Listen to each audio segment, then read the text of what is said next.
Það alltaf gaman að því þegar að koma nýjar búðir í bæinn og þó að það séu til fínar íþróttabúðir á Akureyri, þá skulum við njóta fjölbreytninnar eins og skáldið sagði.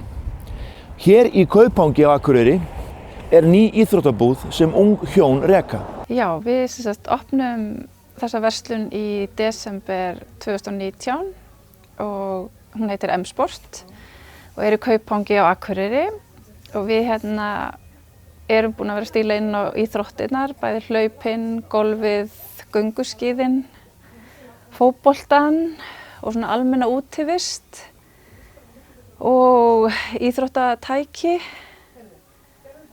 og já, höfum bara verið að stíla inn á svona nokkrar íþróttir. Já, hérna erum við með mjög gott úrval af brúkskóm aðalega, einnig Kraft og þetta eru mjög vinsælir bæði hlaupaskór, bæði utanvegar og götuhlaupaskór og síðan nota margir þessa skó bara í vinnuna líka.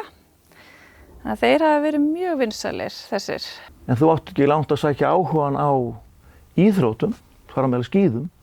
Nei, pabbi hafði mikinn áhuga á íþróttum og var mikill skíðamaður og var nú held ég góður í fimleikum líka, þá hann æfði ekki fimleika.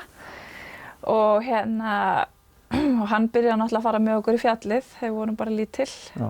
Og ég keppti á mínum fyrsta andressarmóti 5-6 ára aldurinn þegar hann var sjálfur að þjálfa og ég fekk að vera með. Já. Og Hann þjálfaði nú marga hér á Akureyri? Já, hann þjálfaði marga hér og eiga margir sagt með sögur og góða minningar. Hann hefur verið góður þjálfari. Já. Og hann þjálfaði meðal annars 3 sem heita Margrét og ég var skýrði höfuð á þeim og ein þeirra Magga Bald sem margir kannast við. En margir þekkja hann í seinni tíð úr skíðaþjónustunni? Svo byrjaði með skíðaþjónustuna þegar ég var eitthvað 7 ára og byrjaði í bílskúrnum heima.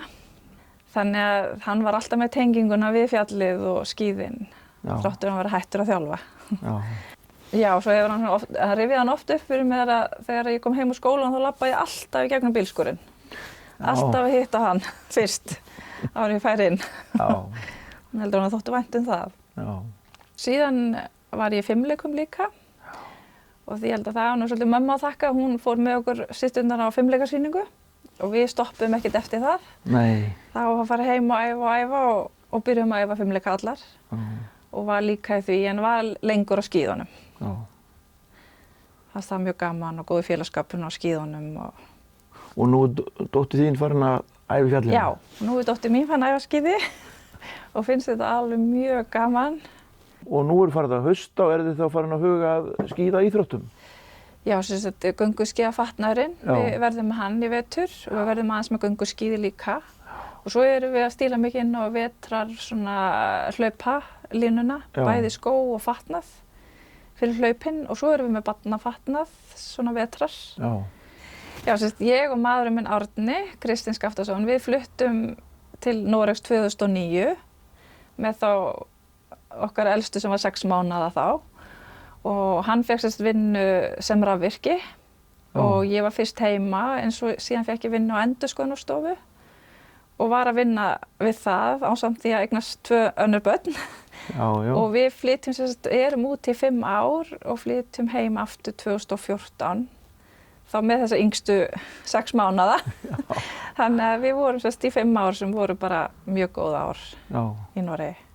Já, við byrjum hérna í desember 2019 og það kom nú COVID ekki löngu seinna sem að kannski hafði áhrif í fyrstu en svo hafði það bara góð áhrif því að fólk fór að hreyfa sig út að labba og stunda meiri gönguskíði þannig að við fengum í rauninni bara ábyggilega aukningu í COVID. Þannig að þetta bara búið að ganga betur svona en kannski ekki þorði að vona en þetta búið að vera erfitt og fyrsta árið erfitt en við höfum bara verið mjög ánægð og fengið góða viðtökur og fólk ánægt það sé komin ný verslun í bæinn.